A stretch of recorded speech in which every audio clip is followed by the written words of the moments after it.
Welcome back. I think it's time for a little women in sports, and this week we are focusing on the women of the Olympics. This year was the first time the Olympics have ever had equal numbers of men and women competing, but let's be honest here, the winnings were not equal. Out of Team USA's 126 medals, 67 were won by women. That is 7 more than the men, and out of our 40 golds, 26 of them belong to the women. And one of those golds came from a nail-biter of a finish between the US and France in basketball. The Americans walked away with a 1-point victory, which is the closest any team has come to beating the US women in 32 years. Team USA now setting a record with 8 straight gold medals. That makes 61 consecutive wins in Olympic matchups.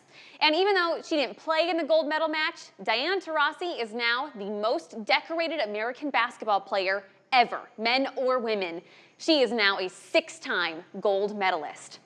And another team that's leaving this year's Olympic Games on top is women's soccer.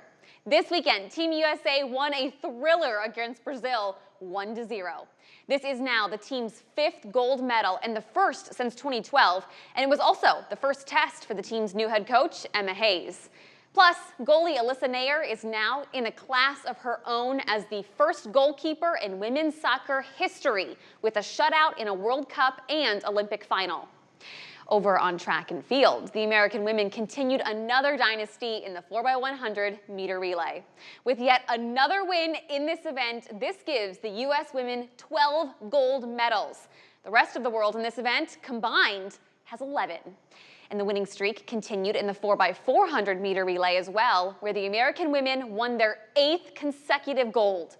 And this wasn't even a close one. Team USA winning by nearly 4 full seconds. Of course, Team USA track superstar Sydney McLaughlin-Leverone also won gold in the 400-meter hurdles. She is now the first woman in history to repeat Olympic gold in this event. Meanwhile, Team USA's Annette Okachiwoke is the very first American woman to win an Olympic medal in the hammer throw. She took home the silver. And there's also Brooke Raboutou, who is now the very first U.S. woman to win an Olympic medal in sport climbing. She brought home the silver as well. And now, let's go back indoors to the weightlifting mats. Olivia Reeves literally raising the bar. She took home the U.S. women's very first Olympic gold in weightlifting in 24 years, and she's also the youngest U.S. weightlifter to win gold since 1956.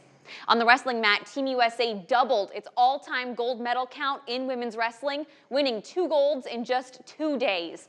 And one of those went to Amit Alor, who is now, at 20 years old, the youngest American to medal in wrestling. And she didn't just win, she dominated in the 68-kilogram category. And while she didn't take home gold, Helen Morales did secure the silver in the 57 kilograms category. With that win, she is now the most decorated female wrestler in U.S. Olympic history. She previously won gold in 2016 and bronze in 2020. Plus, Kennedy Blades took home silver.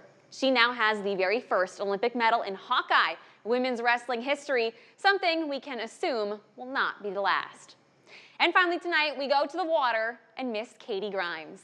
She just became the first American woman in history to swim a pool and open water event at the same Olympic Games. And here's the best part, she's only 18 years old. She took home silver in the pool and was top 15 in the marathon swim. And that'll do it for this week's Women in Sports.